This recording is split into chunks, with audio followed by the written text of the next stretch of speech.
n'ont sans doute pas encore intégré que c'était d'abord et avant tout cette mutation de l'antisémitisme qui prenait la forme d'une haine absolue d'Israël. Nous avons retrouvé Caroline Yadan avec beaucoup de plaisir. Caroline, bonjour. Bonjour, Daniel. Merci d'être avec nous ce matin. On peut supposer que vous êtes satisfaite ce matin au lendemain de l'adoption de votre projet de loi par la Commission des lois du Parlement de l'Assemblée nationale. Ce projet de loi qui vise à renforcer, on va dire, les mesures de lutte contre l'antisémitisme.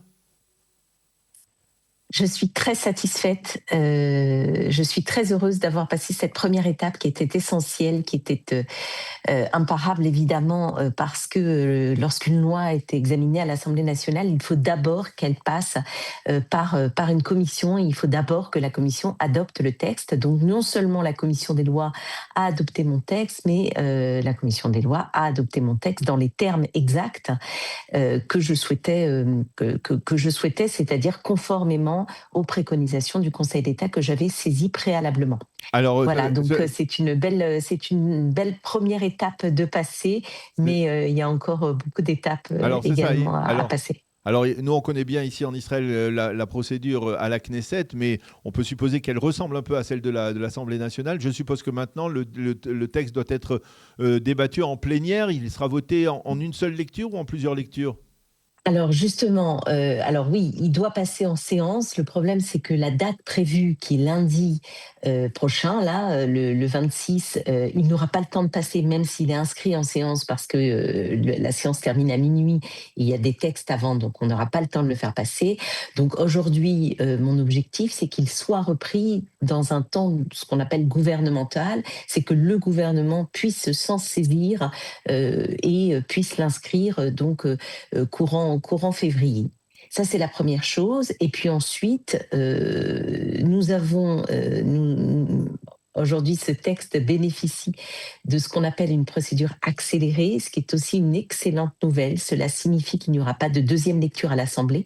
Donc, en gros, il faut qu'il soit adopté en séance. Ensuite, il va au Sénat. Il faut qu'il soit adopté au Sénat. Et ensuite, il revient à l'Assemblée nationale.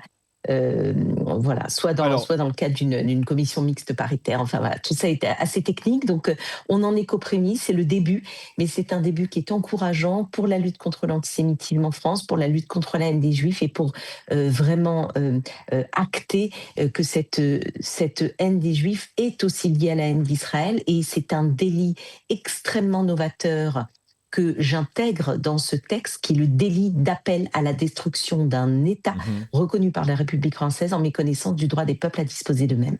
Voilà, ça c'est vraiment le cœur de la loi. Il y a un axe également sur le terrorisme, c'est-à-dire sur le fait de provoquer, même implicitement, à des actes de terrorisme, et y compris quand ça concerne en fait les auteurs des actes de terrorisme. Et puis un dernier axe qui est sur la loi Guessot, la contestation de la Shoah, qui peut consister en des minorations, en des banalisations outrancières. Voilà, je me suis inspirée beaucoup de la jurisprudence aussi existante et je voulais absolument l'ancrer dans la loi. Donc pour l'instant, c'est une première belle avancée, on va dire. Alors justement, cette première belle avancée, est-ce qu'elle est le reflet d'un état d'esprit qui règne au sein de l'Assemblée nationale ? C'est-à-dire que d'abord, premièrement, est-ce qu'il y a de fortes chances pour que cette loi soit adoptée à une majorité de l'Assemblée nationale ? Et puis, est-ce que aussi c'est le reflet véritablement d'une prise de conscience au sein des élus de la nation qu'il y a un véritable problème avec la résurgence de l'antisémitisme et qu'il faut trouver les moyens de le combattre ? Alors, oui, sans doute. Il y a encore beaucoup de députés qui ne comprennent pas réellement ce qui est en train de se jouer, qui sont encore, vous savez, nous on est plongés dedans, on a sans arrêt des notifications, on sait exactement de quoi il s'agit, nos algorithmes sont les nôtres et ils sont évidents, ils nous montrent ce qu'est aujourd'hui la haine des Juifs, mais tout le monde n'est pas comme nous.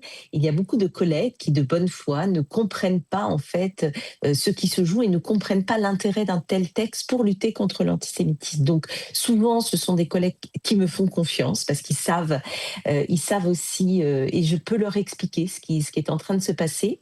C'est-à-dire, Et puis vous avez c'est difficile pour eux de voir la réalité et d'être confrontés à une résurgence de l'antisémitisme, des actes. En fait, c'est difficile pour eux de comprendre le lien dans une loi entre la haine des Juifs et les agressions, les actes, etc., qu'ils relèvent et qu'ils nient pas, et cet article 2 d'appel à la destruction d'un État.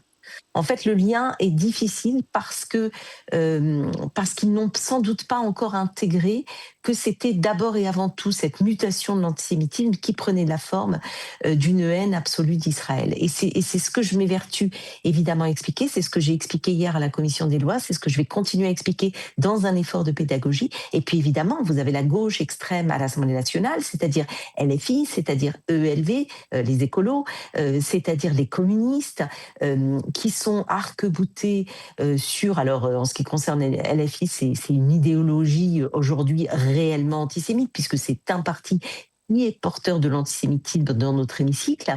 Et puis vous avez, par exemple, les Verts qui n'arrivent pas à saisir le pourquoi et le lien qu'il faut absolument faire et qui sont encore dans ce déni. Donc on a de l'opposition, mais on a aussi beaucoup de collègues dans une majorité quand même qui comprennent, qui me font confiance sur ce texte. Donc j'ai bon espoir évidemment pour la séance. Il va falloir mobiliser, il va falloir expliquer, il va falloir continuer à rassembler. Mais c'est vraiment ce que je m'évertue à faire depuis plus d'un an que j'ai déposé cette proposition de loi qui est quand même co-signée, on l'a pas dit, mais co-signé par 120 députés, c'est pas rien, 120 députés. C'est même énorme pour une proposition de loi et surtout de la droite à la gauche, du PS au LR. Et ça veut dire aussi quelque chose, ça veut dire que ce combat-là n'est pas simplement le nôtre, mais c'est le combat des républicains dans leur ensemble. Voilà. Concernant le délit de destruction d'un État, on comprend bien qu'il s'agit de l'État d'Israël. Est-ce que c'est-à-dire certains députés dont vous parliez à l'instant, ils ont des difficultés à dissocier l'antisémitisme de la volonté de détruire l'État d'Israël? C'est-à-dire, est-ce que ça dépasse le fait de leur opposition à un gouvernement quelconque du pays, ou par exemple le gouvernement Netanyahou? Il y a chez certains peut-être aussi une sorte de légitimation d'une éventuelle disparition de l'État d'Israël? Non, alors il n'y a pas de légitimation de la disparition de l'État d'Israël, sauf sans doute chez les LFistes, ça c'est sûr. Mais en fait, c'est pour ça que je me suis beaucoup appuyée sur deux choses, sur la définition de l'IHRA, qui date maintenant de plusieurs années, qui a été adoptée par le Parlement, que ce soit l'Assemblée nationale en 2019 grâce à mon collègue Sylvain Maillard, ou que ce soit en 2021 par le Sénat, qui vient lier effectivement cette haine des Juifs à la haine d'Israël, sur aussi l'avis de la DILCRA, la délégation interministérielle contre le racisme, l'antisémitisme et les discriminations, que j'ai auditionné et qui est un grand soutien pour cette loi. C'est une émanation du gouvernement, donc c'est vraiment important. Et puis les assises contre l'antisémitisme menées par Aurore Berger, la ministre Aurore Berger, qui fait un travail formidable, mais vraiment formidable, contre l'antisémitisme. Elle est courageuse, elle est à mes côtés tout le temps pour acter en fait ce qui est en train de se passer, pour désigner aussi les coupables que sont les LFistes.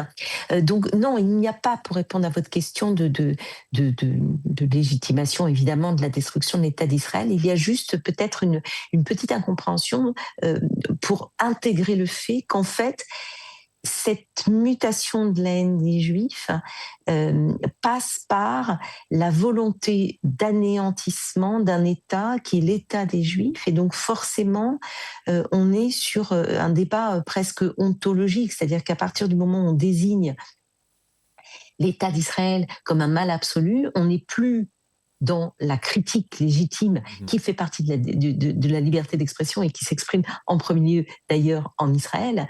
Donc on n'est pas là-dessus, mais on est sur la disparition de ce qui fait l'essence même, en fait, du peuple juif, et donc avec les conséquences directes qui sont les agressions, qui sont les actes, qui sont les paroles contre les juifs en France, parce que si on accepte de voir détruire l'État, on dit que l'État d'Israël, on dit que cet État d'Israël est un État paria, ça remplace le peuple paria d'hier, donc les effets sont exactement les mêmes.